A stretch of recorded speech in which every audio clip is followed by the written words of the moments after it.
Buen día a todos. Mira, soy Javier Ollé, director comercial de Celsa. Muchas gracias al banco, muchas gracias a Cámara Argentina Esmeril, muchas gracias a FOCABA, que ellos son los que propugnan que podamos reunirnos y charlar un poquito dónde estamos parados a nivel comercio exterior, de dónde venimos y a dónde vamos. Pondría ese título, de dónde venimos y a dónde vamos. Venimos, muchos lo sabrán ya, de muchos años de regulaciones, muchos años de controles, muchos años de trabas. Los exportadores y los importadores argentinos han estado en una carrera de obstáculos, la verdad, tremenda. Como dice el presidente, es un héroe el que hasta aquí llegó, y a partir de ahora mi visión personal es de que van a empezar a ver, ya están habiendo cambios, pero van a empezar a haber cambios cada vez más profundos que ayuden al comercio exterior. Algunos de esos cambios vamos a hablar aquí hoy, los vamos a tratar, los más importantes. Y después les voy a comentar un poco qué es zona franca, qué es un depósito fiscal, qué diferencias hay entre los dos. Y obviamente, si tienen consultas o preguntas o dudas, les pido que me las digan y sobre la marcha las vamos resolviendo si les parece bien. ¿Sí? Preparamos una pequeña presentación que va a ser bastante gráfica y concreta de las cosas más importantes. Hasta esta comunicación del Banco Central, la 5644, las cargas que llegaban al puerto de Buenos Aires eran verificadas en el puerto de Buenos Aires mayoritariamente. No sé si saben lo que es el canal de selectividad. El canal de selectividad que lo decide el sistema María Malvina. Mayoritariamente hasta esta comunicación eran rojos y por tanto con verificación obligatoria, o morados. Verdes eran un 26-27%, y esos eran los que estaban autorizados a poder egresar de las terminales del puerto e ir o a un depósito fiscal o ir al territorio nacional. Con esta comunicación, lo que se busca y lo que se logró es que aquellas cargas que tuvieran verificación obligatoria pudieran verificarse en los depósitos fiscales y no obligatoriamente en el puerto. Los depósitos fiscales tienen unos valores, unos costos infinitamente más bajos que el puerto de Buenos Aires. Muchos son en pesos, muchos depósitos fiscales son en pesos, el puerto de Buenos Aires son en dólares, siempre, y con valor dólar doloroso, muy alto. Ese fue la espada de Damocles de muchos importadores, sobre todo en las últimas décadas. El costo por pedido de Buenos Aires, si lo comparamos, por ejemplo, con Montevideo, que está enfrente, y les hablo desde el punto de vista marítimo, ir con un buque a Montevideo, trabajar allá, poner remolcadores allá, prácticos en el puerto de Montevideo comparado con Buenos Aires. Buenos Aires es 2,5 veces más caro que Montevideo. Bueno, cuando el contenedor baja a tierra, obviamente toda la operatoria en tierra también es mucho más cara en Buenos Aires. ¿Qué pasa? Como dice acá, hasta 80% menos cuesta verificar en un depósito fiscal. Y eso se traduce, por ejemplo, en un desconsolidado. Desconsolidar en un depósito fiscal un contenedor, hablo de números, están en 250, 300 mil pesos aproximadamente, contra el doble en el puerto. Y decimos en dólares, perdón. ¿Qué hace el importador? Obviamente trata de ir siempre que pueda al depósito fiscal. Ahora, mágicamente, el sistema Malvina, el sistema María, ahora asigna la selectividad al canal rojo, que antes le dije que estaba en un 70-80%, ahora es un 20 o 30%. El otro 60% es morado o verde. ¿Qué quiere decir eso? Que aquellos que tienen canal rojo van a depósito fiscal casi en su totalidad y ahorran hasta 80% de los costos, porque el almacenaje en un depósito fiscal, después les hablaré de almacenaje, pero el almacenaje en un depósito fiscal hoy en pesos puede estar en los 400, 500 pesos, comparado con el doble en el puerto de Buenos Aires. hay unas diferencias enormes. Entonces los importadores obviamente deciden eso. Otras normas, bueno, esto es más o menos lo que dije. Tarifas portuarias son altísimas en el puerto de Buenos Aires y con esta comunicación afortunadamente quedaron en un segundo plano, quedaron atrás. Otras regulaciones, decía, por ejemplo, para el sector automotriz, los neumáticos, no sé si alguno cambió cubiertas últimamente, yo sí, y dejé media alma allá adentro porque era muy caro, y una de las cosas que busca el gobierno con esto es simplemente que bajen los costos, que baje el costo argentino. Por ejemplo, producir acá un auto, yo sé de casos en la Ford, por ejemplo, que tuvieron líneas de producción paradas porque no había neumáticos. Tenían todo el auto terminado y no había neumáticos para poder terminar el vehículo y sacarlo a la plaza. O si alguno de ustedes, como dije antes, fue a cambiar los neumáticos en una gomería, habrá visto lo que cuestan y lo que están bajando también. ¿Por qué? Porque yo cambié los neumáticos hace 6 meses, más o menos, 7 meses. Y ahora tengo otro auto y lo voy a cambiar ahora. Lleva el mismo rodado, idéntico, y tienen un costo hoy de 37% menos que hace 6 meses atrás. No sé si es por los importados, no sé si es porque los nacionales están adecuando eso. La industria nacional también necesita un poquito de ayuda fiscal del gobierno, porque no sirve de nada bajar las importaciones, el costo de importar, si no se ayuda también a la industria argentina. Tiene que ser parejo para todos. Motos, lo mismo. Muchas gamas bajas y medias de motos hoy pueden ingresar sin alícuotas. Algo mágico, milagroso que no pasaba también desde hace no sé cuántas décadas. En Argentina, donde siempre subía todo. Agro. El agro sabemos que es un motor súper importante para la Argentina, para el comercio exterior. Yo estuve vinculado 10 años en la industria del agro, en los años 2000, hasta que vino la famosa resolución 125, no sé si se acuerdan, que fue, me parece, en el 2008, y a partir de ahí el campo empezó a flaquear. Las retenciones están haciendo, o estuvieron haciendo estragos en el campo, la diferencia del tipo de cambio. Todo fue como condicionando a la actividad del campo y por tanto mermando la producción de cereales y de granos en el país. Argentina es un país que puede producir 300 millones de toneladas fácilmente si se ayuda al productor, cosa que hasta ahora no estaba pasando. Hoy producimos entre 100 y 120 millones, estamos a un tercio de nuestra capacidad productiva y por tanto nuestra capacidad exportadora y nuestra capacidad de ingresar dólares genuinos. Porque ahí ese es el secreto de todo, que Argentina pueda exportar e ingresar dólares genuinos para fortalecer la base monetaria. Eso el presidente lo dice una y otra vez, el ministro también de Economía. Lo importante es que entren dólares genuinos. Acá hay un ejemplo de qué cambios se hicieron en las retenciones a la baja para ayudar al productor en cada uno de los artículos que produce el campo, desde el poroto de soja, que es el más importante de todos, que hoy está en el 26, el aceite y harina en el 24, el trigo 9,5 y el girasol 5,5. El gobierno avisó que el 30 de junio volvemos a las retenciones originales. Pero esta mañana, viniendo para acá, escuché en el auto que están negociando a ver si se prorroga esta baja de retenciones hasta las elecciones. Vamos a ver, es toda negociación política. Pero ayuda. Yo creo que más que nada también lo hacen para que el campo liquide stocks y puedan ingresar más dólares a la posibilidad. Lo que creo yo en lo personal. Vamos a ver qué pasa a partir del 30 del 6. Otro sector, indumentaria. Otro ejemplo les voy a dar. Yo estuve en Brasil hace un mes y me compré unos vaqueros de marca. Un tercio contaron de lo que cuestan aquí. Un tercio.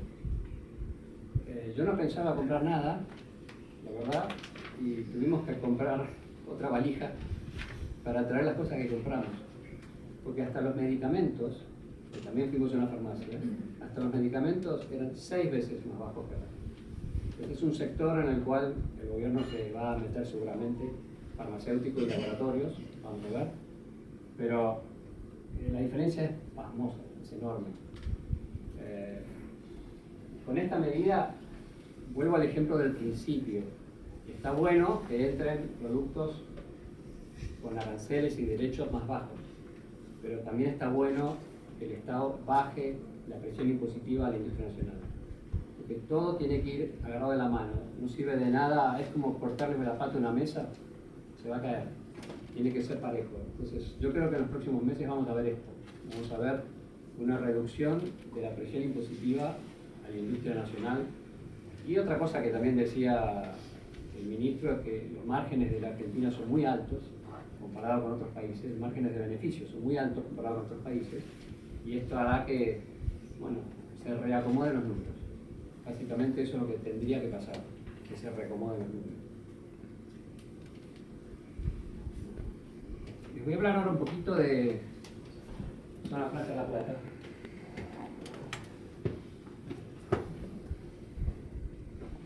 Que es el fuerte de Celsa. No sé, para los que no lo sepan, Zona Franca está a 73 kilómetros de Buenos Aires.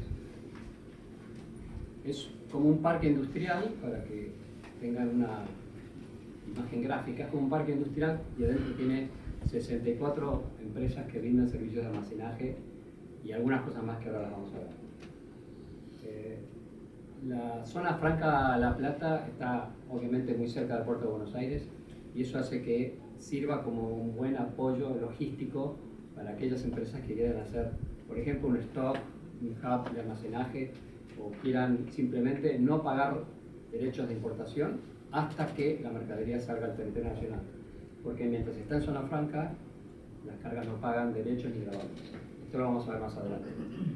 Les voy a poner ahora un pequeño video de presentación de lo que es Zona y después seguimos con la charla. Zona Franca La Plata.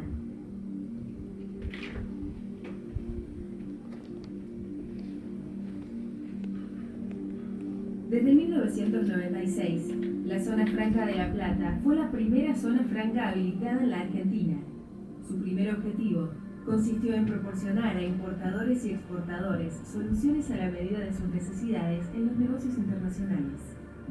La Zona Franca es una herramienta para el comercio exterior, capaz de brindar soluciones genuinas a empresas, productores, exportadores e importadores, en un marco de negocios diferencial y de características únicas por el régimen y la posición logística del predio. La Zona Franca La Plata crea un entorno y clima adecuados para la erradicación de proyectos industriales y exportadores de perfil pymes, que además de los beneficios fiscales, ofrece también la concentración geográfica de todos los servicios que demanda un operador de comercio exterior, permitiendo de esta forma acortar las brechas entre pymes y grandes operadores. Bueno, ¿qué quiere decir esto? Comparándolo con un depósito fiscal, cuando una carga entra en Zona Franca, todos los plazos se suspenden. Plazos para nacionalizar, plazos para que caigan rezagos, plazos inclusive para reexportar. Es como que uno entra en un depósito nacional bajo control aduanero externo, no interno. Un depósito fiscal tiene al guarda de aduana, al jefe de aduana dentro del depósito. Zona Franca tiene a la aduana en las barreras de ingreso y egreso de la zona, o sea, para entrar y para salir. Pero una vez está dentro de cada uno de los depósitos, la aduana interviene muy poco, a menos que haya, no sé, alguna denuncia, una cosa rara, pero si no, interviene muy poco. Y permite además que en Zona Franca se hagan cosas que no se pueden hacer en un fiscal. Cosas que tienen que ver con el manejo de la carga, cosas que tienen que ver con la venta de la carga. No recuerdo si está en las líneas que vienen ahora, pero les voy a hacer una comparación entre lo que es un fiscal y lo que es Zona Franca para que se entienda mejor. Está, ¿no? Sí.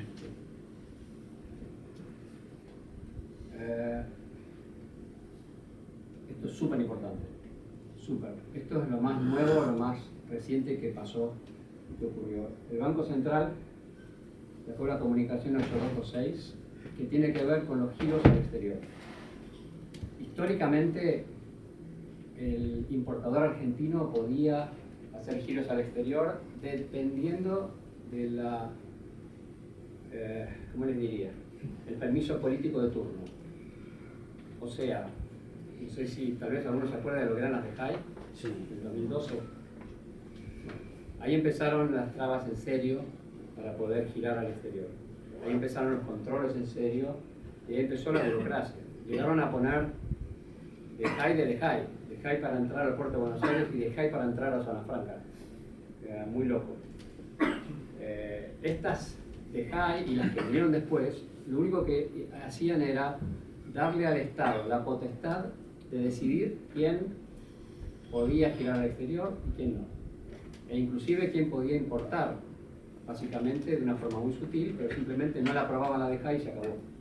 Y no podía hacer esa importación. Y el importador tenía que, por ejemplo, reexportar a Uruguay y tratar de comercializarlo en Uruguay. Cuando uno entra en zona franca, una carga entra en zona franca, se confecciona un documento de aduana que se llama ZFI-5. El ZFI-5, que es la continuación del TRAM, que es otro documento que ampara el traslado del puerto de Buenos Aires a la zona, el ZFI-5 habilita al importador a hacerle giro inmediato al proveedor chino, por ejemplo. Esto hasta ahora no pasaba. ¿Le suenan los OPREALES? ¿Le suena lo que pasó cuando hubo un cambio de gobierno, que había casi 20.000 millones de dólares en importaciones no pagadas, arrastradas de una gestión de los años anteriores? Bueno, de ese momento, ahora que se pueda girar inmediato, yo digo, es casi mágico que pase esto, porque en tan poco tiempo sobre todo. Obviamente no estamos todavía en Suiza. ¿Por qué? Porque el señor de China tiene que confiar que va a cargar el contenedor, embarcar, navegar, llegar al puerto de Buenos Aires, llegar a Zona Franca y a partir de ahí cobrar. Pongamos 2 meses. O sea que el señor de China está dando un crédito de 2 meses al importador argentino. Pero está contento el importador chino porque antes eran 180 días, como mínimo. 180 días que decía la normativa anterior. Esto es clave. A partir de aquí empezaron a llevar consultas, por supuesto, cómo se hace, cómo no se hace. Hay bancos que permiten los giros al exterior, hay otros bancos que todavía no es que no los permiten, sino que no tienen clara la norma y por tanto piden más requisitos, más papeles, más condiciones para poder hacer el giro al exterior. Pero como toda cosa nueva, está dándose. Sí. Están en un banco el cual permite los giros al exterior. Muy bien. Avisarles, porque es la realidad hoy. Es clave. Con el BIN, si sos pyme, si tenés certificado pyme, podés girar al exterior una vez que está el BN. Y si sos gran empresa, con el ZFI 5, podés estar girando al exterior. No necesitas meter plata. Si sos pyme y si tenés certificado pyme, no. Tenés que presentar el BN firmado por, en este caso, Capital del Valle. Exacto. Esa es la diferencia hoy entre si sos pyme o si sos gran empresa. Perdón, No, al contrario, no, mejor. Así hacemos para más explicar un dinámico. poco que el banco hoy está apoyando a lo que es la pyme en toda esta operatoria. Es que yo creo que los bancos que tomen esa iniciativa de ser los primeros en la cola son los que más éxito van a tener y obviamente más gente van a conservar. Es lógico. Así que, felicitaciones. Muy bien. Con el ZFI sí están girando, ¿no? Sí. Sí. Pero es lo que decía recién. Algunos bancos todavía dicen, no estoy seguro, tráeme partida de nacimiento. Que es en el fondo lo que está pasando. Entonces, cuando hay bancos que se actualizan y son modernos y ágiles y toman esta pauta como buena y agilizan el comercio exterior, ahí es donde ese banco en cuestión obviamente va a ser líder en el tema. Porque es lo que buscan los importadores, poder cumplir con su proveedor. no todos los chinos, por decir alguien, le dan 60 días de crédito a un importador argentino. Tenemos una triste historia, por desgracia. Entonces, no es fácil que confíen en que el importador X va a cumplir. ¿Perdón? ¿Puedo hacer una consulta? Sí. O sea, igual si es una normativa del Banco Central, en teoría todos los bancos la Sí. tienen que incorporar, te lo pueden dilatar más o menos, Sí. digamos, pero debería salir o no. Sí, yo no quiero dar nombres, pero hay bancos grandes que todavía me están preguntando cómo se hace Y otra cosa, y perdón, pidiendo requisitos. sumando el hecho de que es normativa, está previsto, es cuestión de interpretarla adecuadamente. Los bancos tienen ellos son responsables solidariamente por el control normativo y ellos aplican la política de Know Your Client. Entonces ellos, conociendo a su cliente, son los que deciden cómo aplicar la norma, porque hay una delegación de control del Banco Central sobre el banco. Entonces ahí entra a jugar también un poco la relación banco, un poco con lo que señalaba Najim Green, empieza a jugar un poco la relación cliente y banco. La normativa está, uno puede señalarle al analista de comercio exterior, mira, lo que dice la norma es tal o cual cosa. Pero el banco a veces tiene sus reservas en función de cuál ha sido la operatoria de ese cliente. También conozco bancos que han dicho, nosotros no operamos más con usted, porque hay una trayectoria y hay cosas que al banco le hace sentir incómodo. Pero mientras sea una operación lícita, no deberían poner una objeción normativa. Tal cual. También es cierto que las comunicaciones del Banco Central no es que especifican taxativamente todas las operaciones que a partir de ahora están permitidas, siempre dejan como un margen de interpretación y es de ahí de donde un poco se agarran los bancos, porque cuando salió la 8226 fue un trabajo de interpretación de la norma, a ver si estaban diciendo, che, las zonas francas también, o esto es solamente para... Y lo que hubo después es como una definición interpretatoria de criterio, porque la norma en sí es bastante... Lo que pasa es que tenés que ir al texto ordenado, que son más de 100 páginas, y tenés que jugar con distintos conceptos Sí, que tal están cual. previstos en el texto. Entonces no es solo la literalidad de la 8226, tiene que ver como cómo interpretas en su totalidad. Hoy por ahí hay gente que te pregunta, ¿y puedo pagar anticipado? ¿Y cuál es el plazo que me aplica para regularizar el anticipado? Bueno, tenés que ir al texto en su totalidad. Les comento solo para no interrumpir la charla de Javier, al final vamos a tener una Ay, charlita de perdón. sobre eso, pero nada, yo para no interrumpir la dinámica. Una de las cosas que dice la norma, corregime si me equivoco, es el giro se puede hacer cuando se cambie la destinación aduanera, se haga la destinación aduanera, entre otras cosas. Zona franca está en La Plata, aduana Ensenada, jurisdicción Ensenada, el puerto de Buenos Aires, Buenos Aires. Haces un cambio de jurisdicción de Buenos Aires a Ensenada y por tanto aplica la 8226 en estos casos a través de ZF5. Es el documento que ampara, es el DNI de la carga, que físicamente está en otra jurisdicción aduanera distinta a la que ingresó al puerto de Buenos Aires. Perdón. Ahora vamos a ver un video de Celsa. Vamos a hacernos un poco de promoción, de propaganda, para que vean qué hacemos y qué no hacemos. She played a fiddle in an Irish band, but she fell in love with an Englishman. Kissed her on the neck and then I took her by the hands. And baby, I just wanna dance, my pretty little Galway girl. My Galway girl. My Galway girl. My Galway girl. Now it all said welcome and it's closing time. I was holding the hand was holding mine.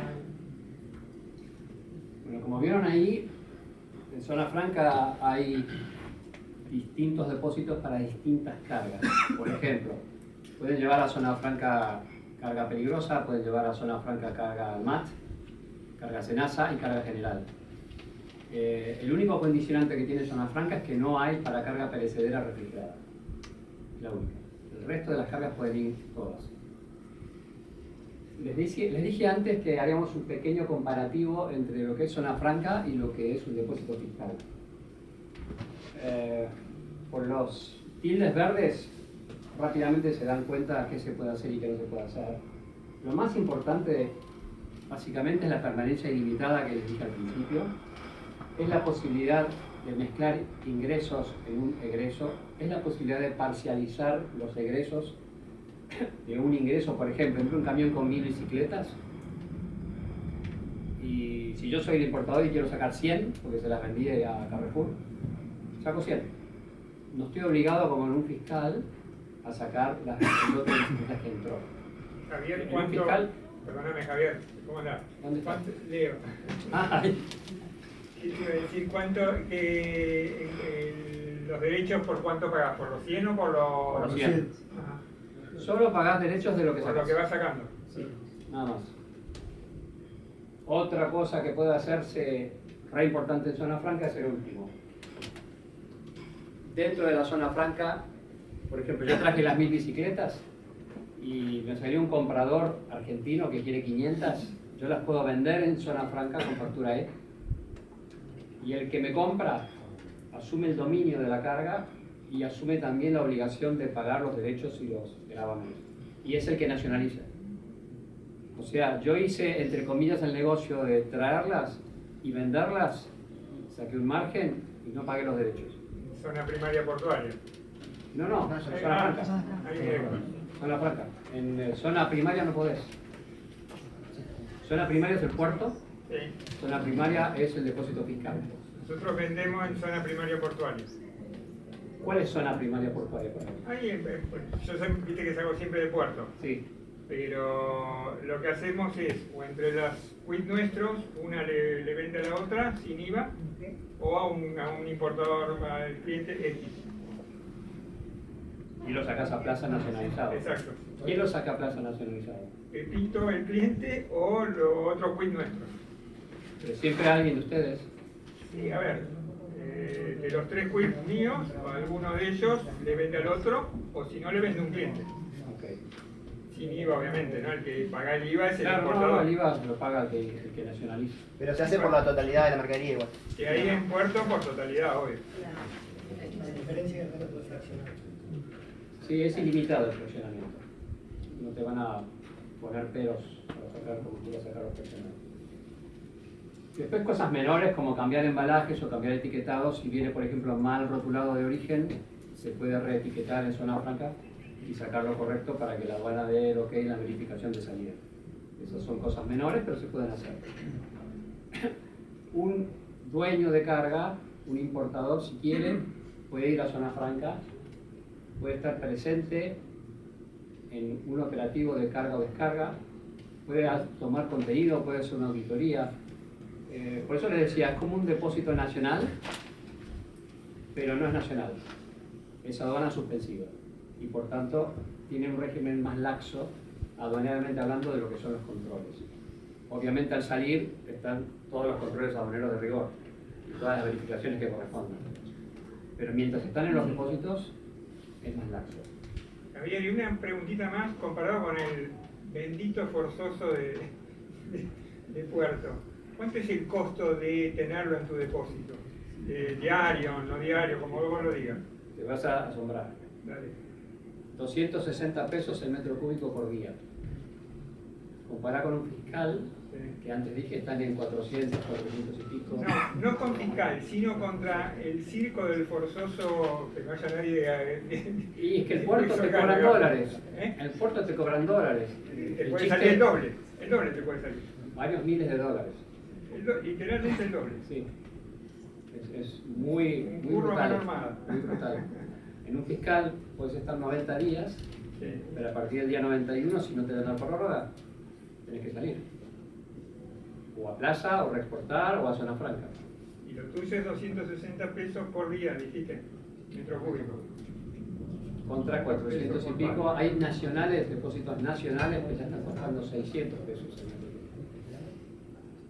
Es mucho más barato zona franca. Y la permanencia es ilimitada. ¿Sí? No te van a correr, la aduana no te va a decir que esté en rezago o que te obliguen a salir a la calle. En ese sentido más práctico. Les vamos a comentar ahora algunos ejemplos de qué hacen empresas en zona franca y que no se puede hacer en un fiscal. para que se pueda graficar y ejemplificar. Esta empresa muy conocida entra a los anteojos en zona franca y acá en la pastillita le tienen que poner un código, un rótulo que exige la aduana. Ese código no viene puesto de origen. Entonces, ¿qué hacen ellos? Ponen su propio equipo de gente, no es Celsa, sino que su propio equipo de gente, algo que en un fiscal no se podría hacer, y con maquinaria propia rotulan y reembalan ellos. O sea, les estamos cediendo un espacio y en ese espacio ellos hacen este retrabajo para luego después sacarlo a plaza. Sin esta opción no podrían hacerlo en Argentina, porque tendría que venir de origen. ¿Qué hacen? Aquí hay un pequeño video de qué es lo que hacen ellos.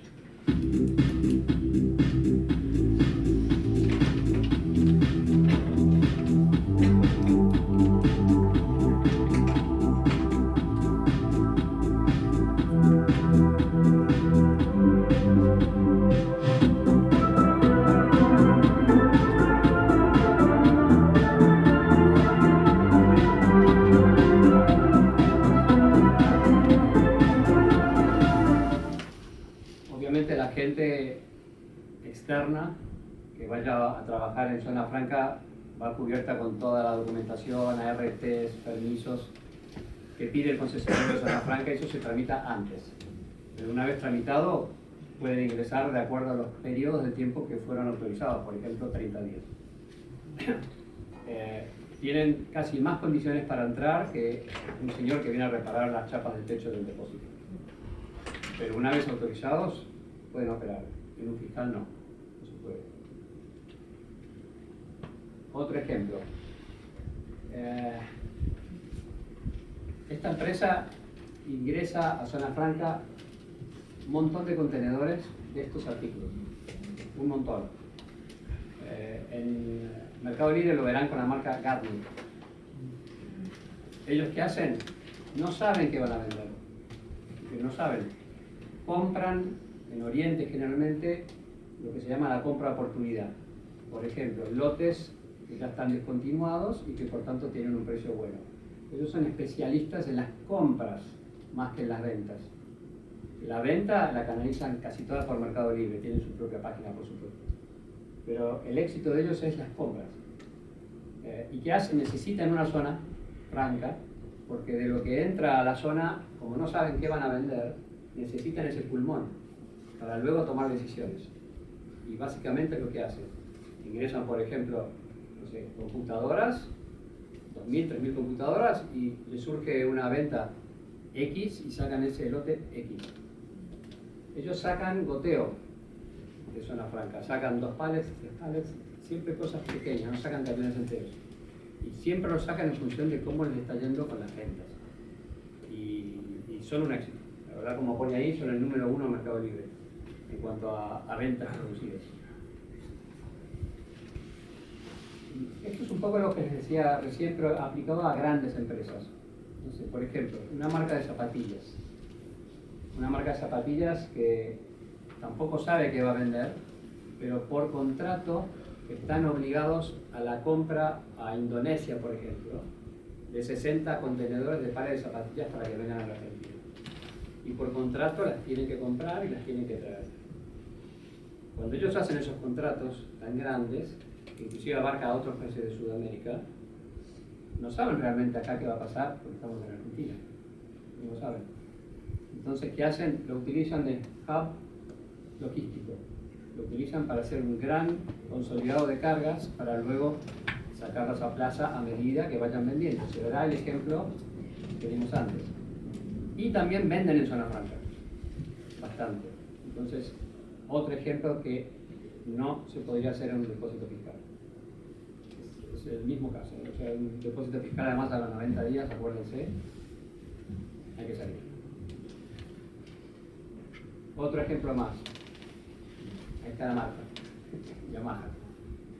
Yamaha Music, instrumentos musicales, utilizan a la Argentina y también Montevideo para reexportar tanto a la Argentina como a distintos países. Una consulta.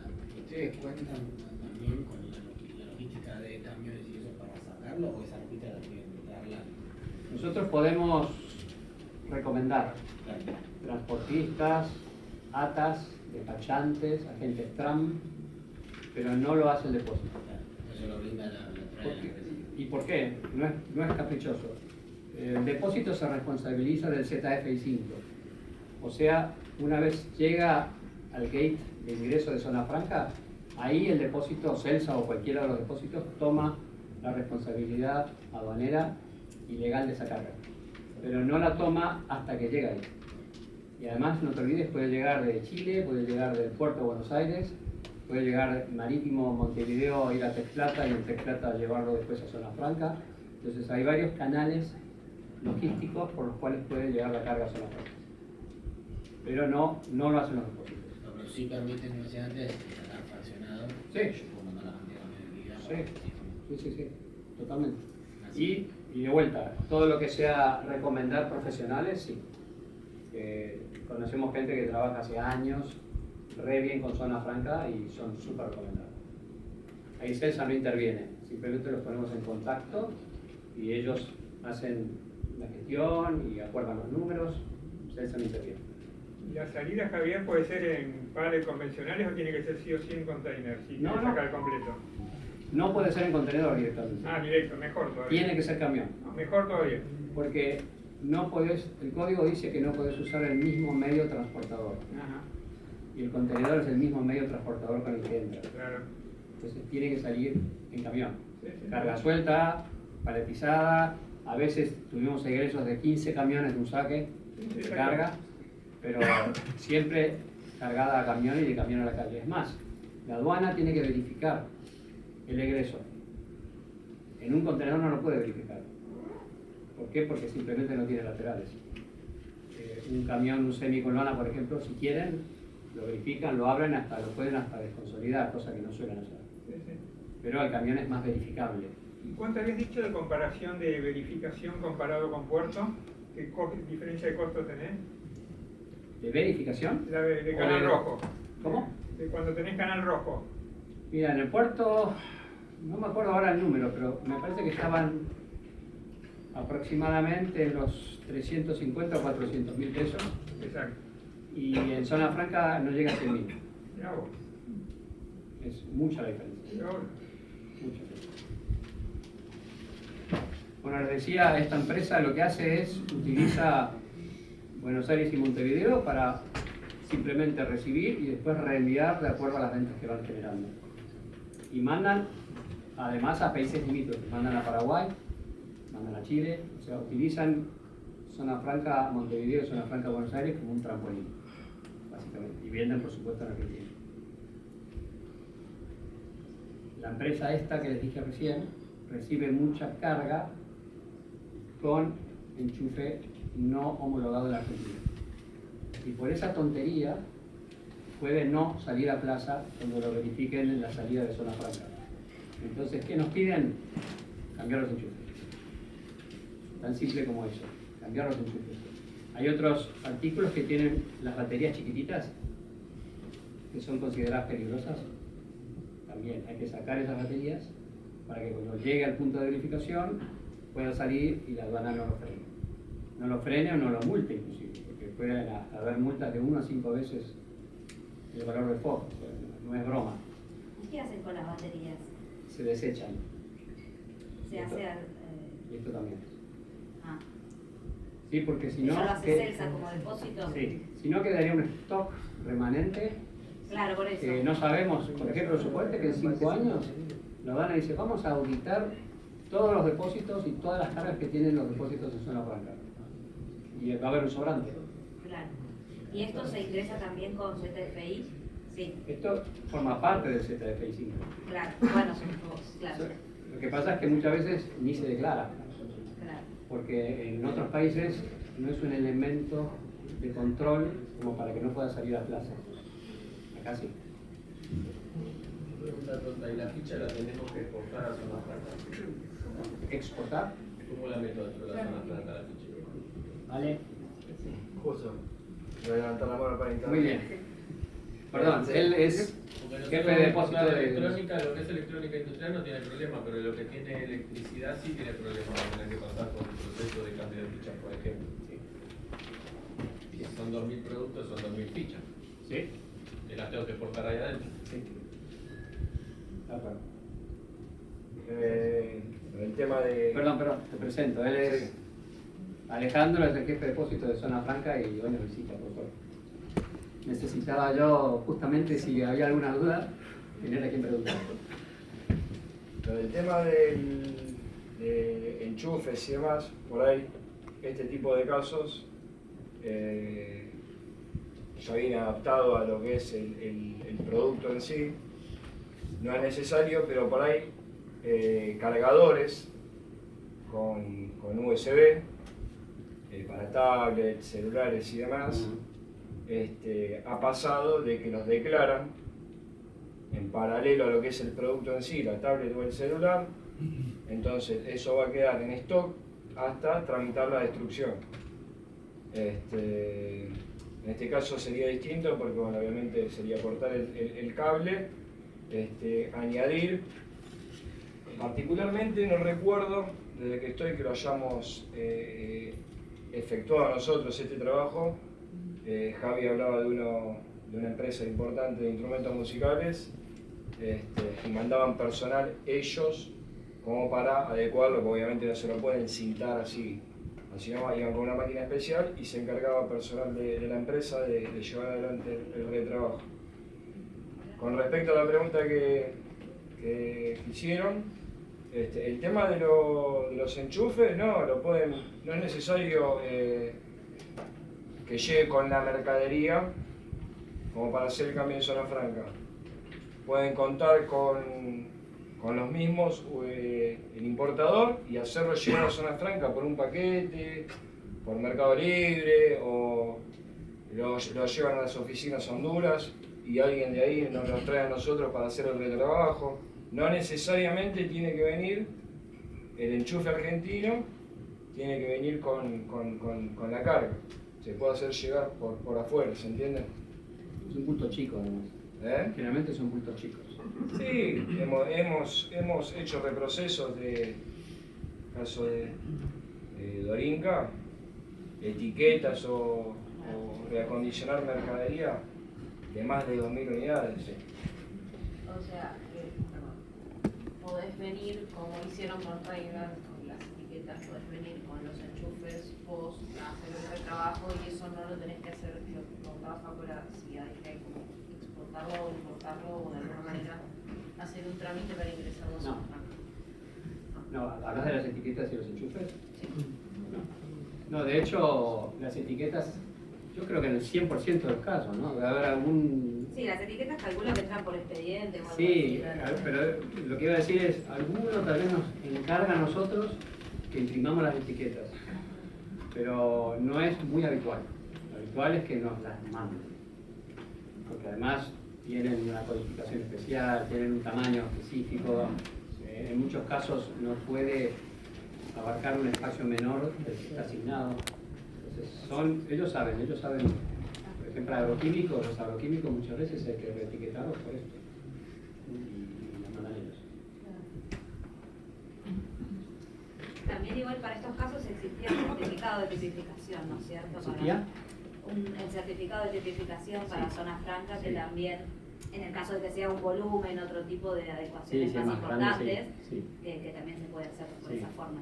Tal cual. Bueno, este es un ejemplo bien distinto a los anteriores. Esta firma fabrica zapatillas en la Argentina,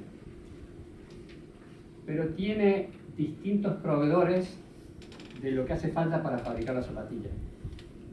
No la trae así como la vemos aquí en la foto. Trae lo que dice el número 1, capellada por arriba, entre suela y la suela por otro lado. Son distintos proveedores.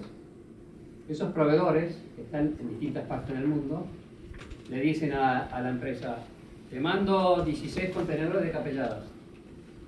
Entonces él dice, sí, pero con las capelladas solas no puedo fabricar la zapatilla. Entonces lo manda a zona franca. Acto seguido llega la otra carga y la otra carga. Una vez él completa o empieza a completar los elementos para armar zapatillas, nacionaliza y saca. Mientras tanto no nacionaliza, ese flujo de caja lo conserva para sus otros gastos y cuando llegue el momento realmente de sacar y producir, empieza a sacar. Esta misma semana salieron como, ¿cuántos camiones de esto? Varios. Más de 15. ¿Por qué? Porque llegó el momento. Llegó el momento de sacar y producir. Básicamente, y es un ejemplo distinto a los otros, pero que sirve esta zona franca y cualquier zona franca para poder hacer cosas así. En el ejemplo, en la filmina anterior les decía que se pueden mezclar en un egreso distintos ingresos y viceversa. Bueno, este es el ejemplo típico de eso. ¿Tengo una consulta? Sí. Cuando vos ingresás la mercadería, en el ZFI5 declarás una posición arancelaria de capellada, una de entresuela y una de suela. Sí. Cuando egresas sale como una zapatilla completa, ¿no? No, sale por separado. La No. producción Se produce en la fábrica. Claro, no puedes cambiar la partida nacional. Ah, bien, está bien. ¿Pero se puede producir en la zona franca? No. Por ahora no. Estamos peleando para que se radiquen industrias Sería como ideal. en otras zonas francas del mundo, ¿no? Pero por ahora Sería no. ideal. Sí. Por ahora el digesto normativo está, pero no está la aplicación, no está la reglamentación. Claro, ahí sí te cambia. Sí, totalmente. Perdón, una pregunta. Con esto evitás la regla 2A, digamos que haya una superposición de partes que de alguna manera bueno, se infiere que es un producto terminado, ¿no? Sí. Que no conviven en la zona primaria aduanera. Pasa también, por ejemplo, con las bicicletas. Sí, la bicicleta, todo lo que es el formato CKD, digamos, o Que SKD. vienen separadas por partes, cuadro por un lado. Pero no podrías liberar la plaza todas juntas. No. Tendrías que sacarla por partes. Sí. Para eso está la planta de ensamble, ¿no? Que ellos lo reciben por separado y después la damos. Y aquí para terminar, esto es CELSA. Tenemos zona franca La Plata, tenemos depósitos fiscales en La Boca y San Fernando y tenemos nacionales también en Capital y zona norte también en San Fernando. Dentro de lo que era zona franca que les comenté, además hay carga IMO, o se puede meter carga IMO, se puede meter carga MAT, carga SENASA, sin problemas. Cada depósito necesita su habilitación especial para recibir determinados tipos de cargas. Así que la idea con esto es tratar de ofrecer un abanico lo más amplio posible al COMEX, por si determinado importador o exportador necesita uno u otro, bueno, podemos ofrecer las tres variantes. Esa es la idea. Esa es la idea. Hasta aquí llegamos. Si tienen alguna consulta o pregunta. Bueno, cedo. Buenas. Buenos días a todos.